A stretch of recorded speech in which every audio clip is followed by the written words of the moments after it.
To the NBA, where Giannis dropped 47 to lead the Bucks to a win over the Lakers. Chris Middleton, who returned after missing 8 games to COVID, added 16, and the Lakers fell to 3-5 during this 8-game stretch without LeBron James. Here to help us make sense of it all is the sniper himself.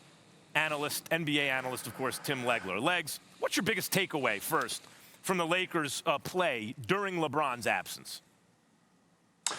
For me, the biggest one is I'm going to admit that I was wrong. And maybe some other people were too, but I'm just going to own up for myself. I thought adding Russell Westbrook was going to pay off big dividends in the regular season on the nights LeBron James was going to sit. And I thought at this stage of LeBron's career, with the injuries he's had the last couple of years, I think realistically like 65 to 68 games was probably going to be the right number. Well, that's, 15 nights a year. LeBron James isn't out there. And in the past, they would have lost those games. And what does that mean? It means you're coming out of the 7th spot. It means you're in a play-in situation.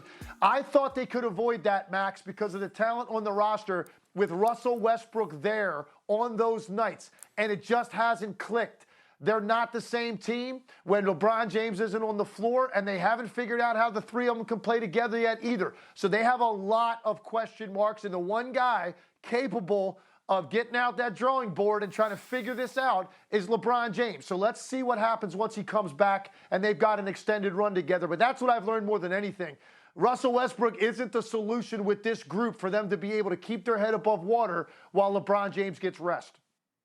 Yeah, well, I think you were right the first time, Legs. I think he can be, but you're also right that if that's not till the second half of the season, those losses can pile up, and it has the effect of the lower seeding that you were talking about. Now, if LeBron has a chance to return tomorrow night against the Celtics, but I want to focus on Giannis for a second because he said something really interesting in an interview with GQ. Here's the quote.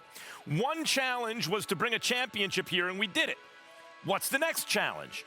The next challenge might not be here. Oh, if I'm in Milwaukee, I'm shaking in my boots. Me and my family chose to stay in this city that we all love and has taken care of us for now. In 2 years, that might change." I'm being totally honest with you. The poor the denizens of the Milwaukee area. They're already celebrating in the streets of New York. You know how this goes with Knicks fans. What's your reaction to Giannis opening the door to a Milwaukee departure in a couple of years? Well, first, I'm not remotely shocked, and I also don't want to see a lot of vitriol come his way or people start to criticize him because the truth is this. Just getting him to resign there in the first place was a Herculean effort on the part of the Milwaukee Bucks, and it showed a lot about Giannis' character because he genuinely takes the responsibility of being a franchise guy, of being an MVP, seriously. He wants to live up to those expectations. He wanted to get that thing across the finish line. He did it. They hadn't won a championship in 50 years. They had a parade, and by the way, he played the best game of his life in the most important moment to get them there. Okay, so things do change once you've accomplished that goal. You start to think about other things. I don't want a lot of venom thrown his way by the people in Milwaukee. It was a miracle that he actually re-signed in the first place. If you look at the landscape of modern sports, Max, particularly when it comes to NBA players, they just don't stay in small markets. They don't stay where there's not another legitimate superstar next to them. They don't do it these days. He did it, and he delivered. So whatever his mind goes to in the future, be happy that you had him as long as you did. Celebrate this guy if you're a fan of the Bucks, and appreciate it for as long as it lasts, because it is typically fleeting in sports. More than ever, he did give you this moment. Appreciate that. Hey, Legs, one thing that stood out about Giannis's 47-point performance last night was his dominance offensively going up against AD. AD is there to stop guys like Giannis from just having their way. He was 9 of 13 shooting for 21 points with AD as the primary defender. What's your take on AD right now? Well, I'll tell you, first of all, what I saw, a couple things. One, Giannis understands certain things, right? Momentum. Right now, they're hearing a lot of noise. What's wrong with the Bucks? Even though I know it's mostly injury-related, they're hearing this noise. He was going to come out and set the tone. Like, I'm going to put this team on my back tonight, and it's going to be a different level. And he did that. But here's what I saw from the Lakers.